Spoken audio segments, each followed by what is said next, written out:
Welcome to the Man in the Middle. I'm your host, Bill West. I just uh, finally this week I've watched the second episode of Debris, and I will say that this episode really caught my attention much more than the pilot. Brian and Fiona are sent to Pennsylvania to uh, investigate what looks like another debris fall, but they're not finding any when they get there. Uh, Something is pulling metallic objects, you know, somewhere. We're not quite sure where. And while they're investigating, they run into this man. He's sort of crazed, is a good word for it. He's trying to make a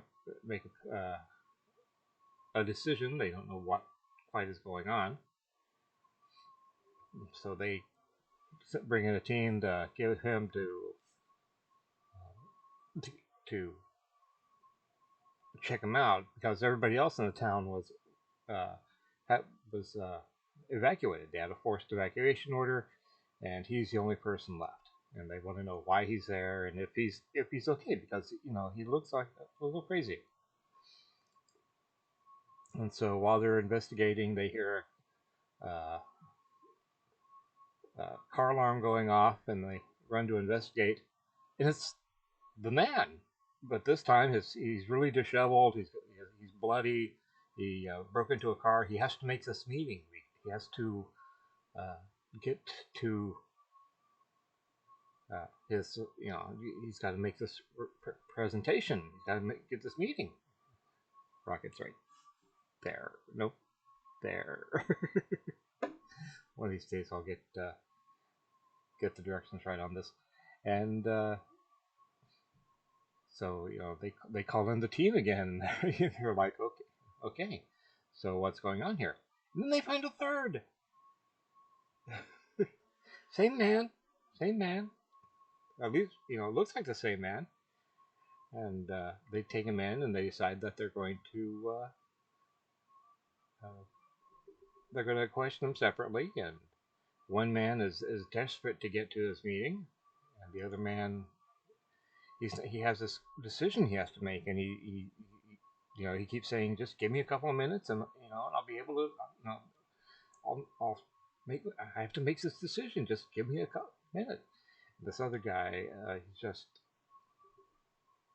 he's got to find her. He's got to get back to her. And while they're questioning the the man who has to make the meeting and the man who's making this decision both die, but the man who has to get back to her is alive. And they find out these guys are clones, and they find out that whatever is going on is making a circle around the town. It's taking all this metallic debris, Earth debris, not alien debris, and making a circle around the town. A precise mathematical circle. But they don't know why. They're thinking maybe it's to protect the clones or the cloning process.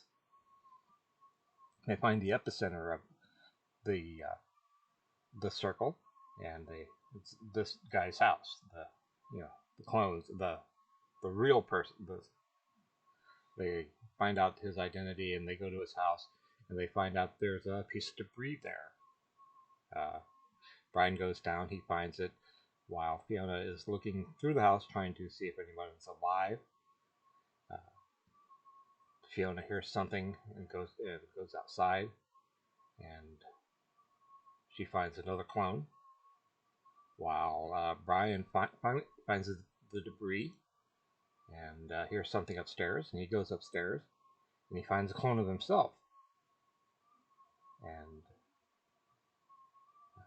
the clone, pulls on him, so Brian has to shoot the clone, and they come and they decide, that they find there's a blood stain, and they have to trace the blood stain to the owner, and they find out he's in a car, or he had a car. The car is gone. The blood trail ends at the car, and they have to find him. And while they're doing that, they're trying to shut off. Somehow they've determined a frequency or a way to shut off the debris. And while they're doing that, the piece of debris is trying to protect itself and starts popping out clones of the household. And it's just, and some of the clones are wrong. Like one has two heads, and uh, they Brian and Fiona find the car that the house owner, I think it was Eric. Uh, it's embedded in the wall, and Brian climbs up there to try to get Eric out. They think if they can get Eric out of the car or into safety, the whole thing will stop. But Eric climbs in, or Brian climbs in the car, gets starts to pull him out, and they try one last time to shut the piece of debris down, and the debris sends out this wave, which starts triggering a pulse through the ring surrounding the town. And it starts compacting the ring, making it more stable, more. But every time it does that, the ring compacts just a little bit more. And to make a long story short, they pull Eric out of the car. They're able to shut the debris, and they find out that he had to make a choice whether he was going to go to San Francisco and take this job or stay here with his girlfriend. And uh, Eric calls to the girl and asks her to stay. And so he's made up his mind. While this is going on, we get to see some of the political behind the scenes. The American-British coalition seems to be coming apart. They're lying to each other as all, as they would, unfortunately. The Americans are lying about Fiona's father being alive, and the British are probably not being not being exactly truthful themselves. But they're fighting the Russians, the Chinese. They don't want them to get this technology either. So that it's a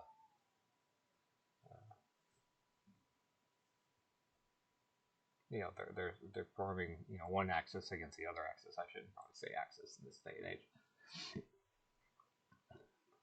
But it's this episode I found much more interesting than the last episode. I always give a series a couple of episodes to try to get its footing. It's still a slow burn, which I can appreciate. It doesn't. I mean, there doesn't always have to be something earth-shattering going on, or it doesn't have to be driving at full force every episode. It's not one that I'm going to that drives me to watch it as soon as it comes out, like Resident Alien or Superman or like WandaVision.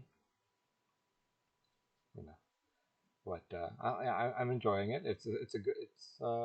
I enjoyed this episode. Like I said, I thought it was much better than last episode. Well, that's it for right now. I hope you enjoyed this. If you did, please like, share, and subscribe. Please leave a comment down below. Give me a thumbs up. Share this on social media. You know the drill. I'm Bill. I'm the man in the middle. I hope you have a good day. I'll talk to you soon. Bye.